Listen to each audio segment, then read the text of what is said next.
So nag-decide ako mag-jogging for health reasons. And mag-vlog na rin tungkol sa coffee culture ng Kapitolyo. Although itong area na kung saan ako nag-jog is Mandaluyong na. So this is United Laboratories. But across United, Kapitolyo na yon. So nandun na yung gate ng Kapitolyo. So babalikan natin siya mamaya.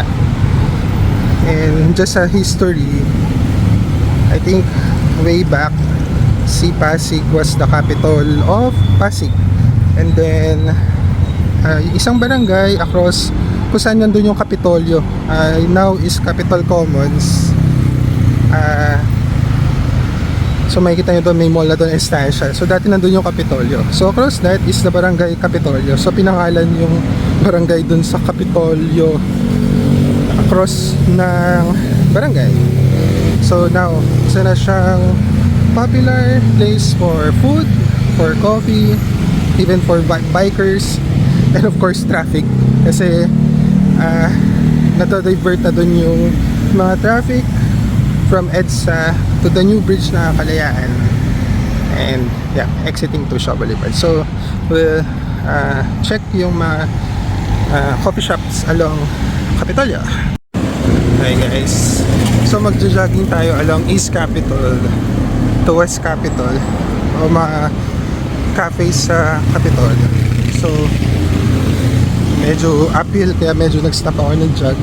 Pero yeah, magandang area to for exercise. So let's explore yung coffee community ng Kapitolyo. Hello, so ito yung first coming from East Capitol. That's Sound Cafe. May mga bike rack sila, pero maliit lang yung place, pero masarap din yung kape dyan. So that's Sound Cafe along East Capitol. 200 meters away from there is Stay Up Coffee, pero dati na to from tapat ng Pioneer Center.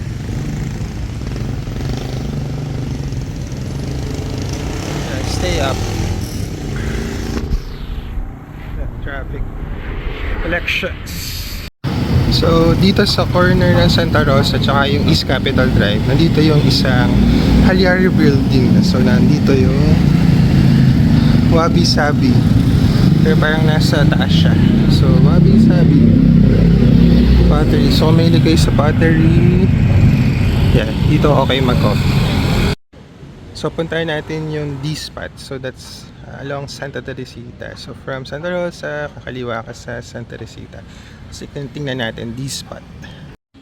So pagpasok mo ng Santa Rosa Street, medyo doon sa first corner from East Capitol yung D-spot. So parang hole in the wall, pero may mga chairs naman sila dito. So meron daw, may isa dito hindi namin napupuntahan sa San Francisco Street. Kape at kwentuhan. Maganda rin siya.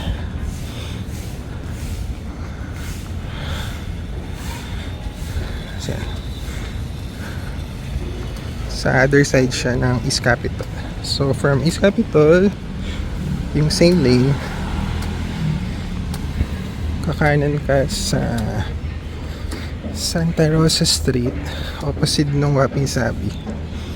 Then kanan ka ulit sa San Francisco Street. So sa entrance ng Kapitolyo along Shaw Boulevard, tatawid tayo dun sa kabila ng San Rafael sa may Andok. Yan, mukha naman hindi siya mukhang coffee shop, pero yan yung bagong coffee shop, Couch Club. So yung vlog ko ngayon, sarado pa yung coffee shop. Yung first ko palang nakita ng coffee shop na bukas yung D-spot. Dito tayo sa, ano ang pangalan nito? Couch Club. Kasi first couch. Legit. Legit Couch Club. Tingin ka nilang bar. Again, this coffee.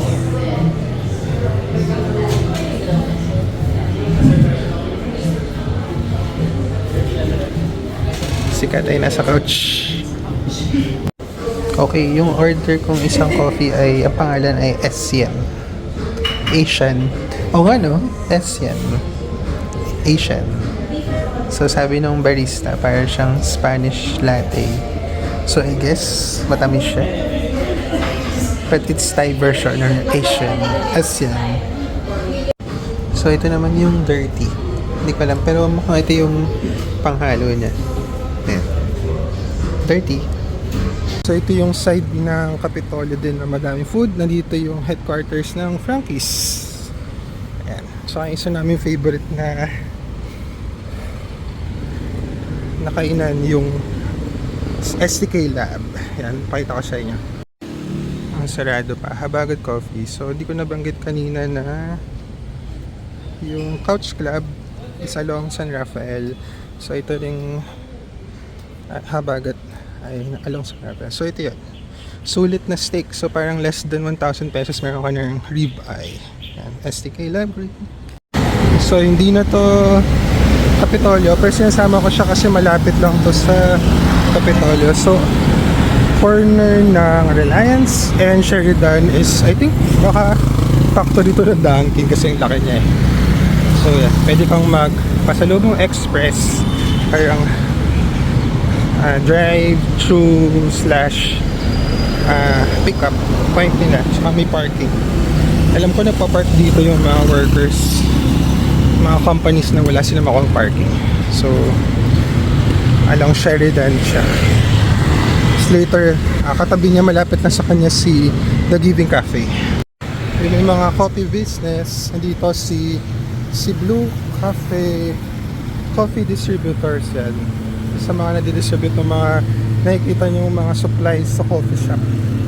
Then hindi ko alam, baka katabi rin niya si Henry & Sons. So si Henry & Sons is sa mga supplier ng roasted coffee beans.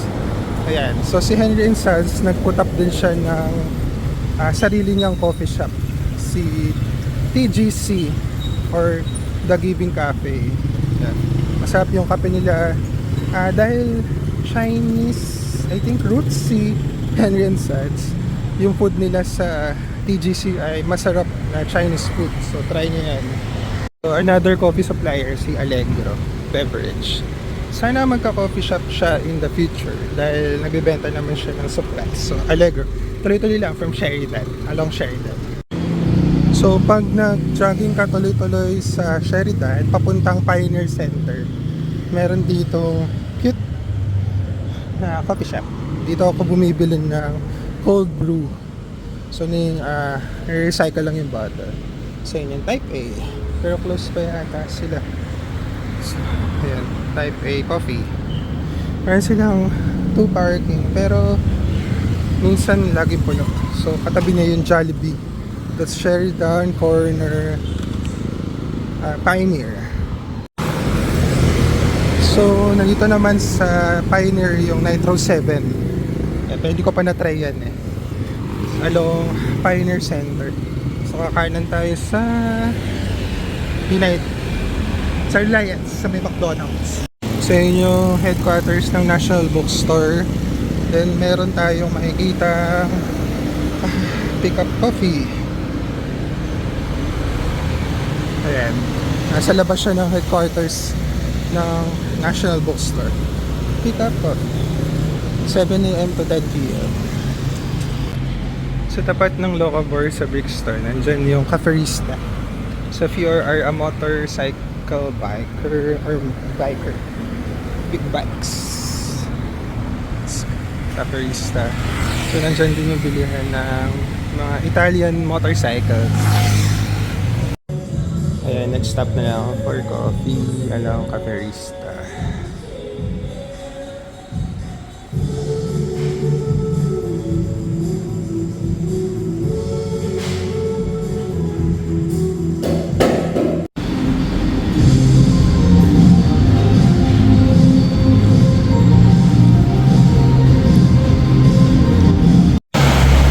So ito yung Fine Life. So inside Fine Life yung mga favorite things, pero meron silang coffee shop inside. So habang bumibili ka or nag-chill, pwede ka rin natin umupo dito sa labas. So sa Brixton meron din bago. Hindi ko pa ito nasubukan. Hakid, katabi siya ng mga restaurants dito sa area ng Brixton Street. So dito sa loob ng 8:30 yung boss niya, Molly's. Katabi niya yung Mad Marks. So I think magkasama lang sila.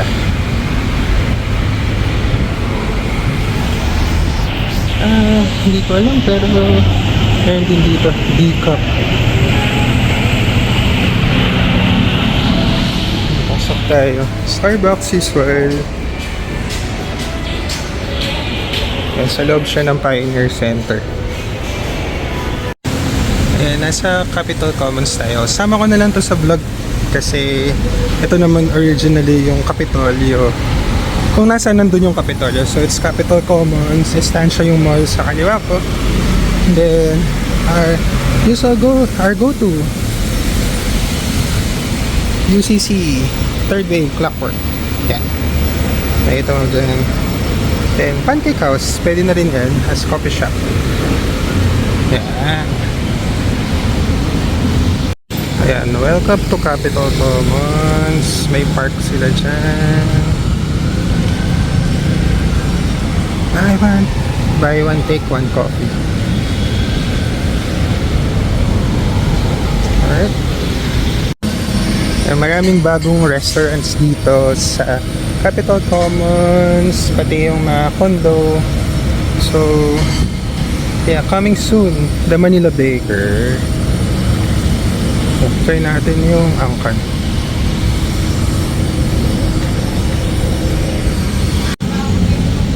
Okay, bagong coffee shop dito sa Capitol Commons. Angkan Coffee. Ito lang kumukas na sila.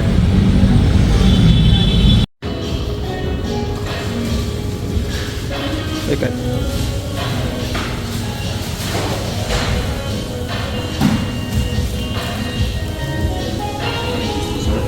Thank you.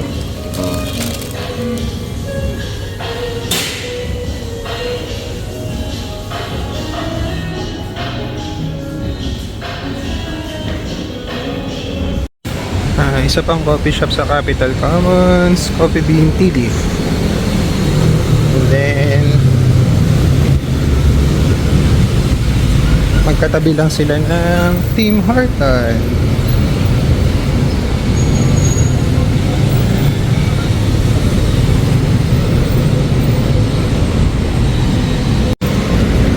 Southbank. Kaya masarap. Australian coffee and food. Sarap yung food nila dito sa Southbank. Bukas na naman na siya. You saw Starbucks.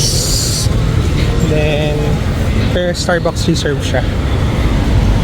Then another one is Candle Cafe across Estancia. Pasok tayo kasi maulan. Ayan, so makita tayo sa third floor. Meron ditong isang coffee shop. Ang pangalan niya is Blue Wonder.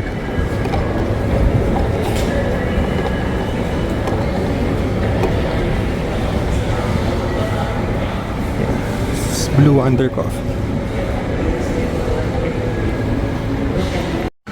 Okay, yung last natin is Kaulayo. Ayan. I think sa Rizal or Antipolo yan. It's Kaulayo Coffee. So that's the last one. So, yung last nating pit stop. Actually, pwede natin tawagin na ka-pit stop. Ka-pit stop. So, yan yung first namin usually na pupuntahan. Yung 51 Collective Coffee Art. Pero yung pangalan ng coffee shop ay Arts and Beans. Yan, pakita ko yung logo. So, kung mahilig kayo sa paintings, which we are, ayan, pwede kayo dito magkape, mag-view ng arts, bumili, pwede rin kayong mag-work upstairs. Ayan. O nga pala, yung Arts and Beans nasa West Capitol Drive na siya. So, medyo residential na yung area, but yeah, may mga coffee shop pa rin, restaurants. And then, maybe yung last is yung Hebrews Cafe. Nasa loob siya nitong car wash. I-video ko lang, hindi ako papasok. Ayan, andun siya. Nakita ko yung paa dyan. So, second floor siya nung car wash. Yep. Hebrews Cafe. Okay, so I think yun na yung last natin sa series. So, pwede natin siyang tawagin ka-pit stop series.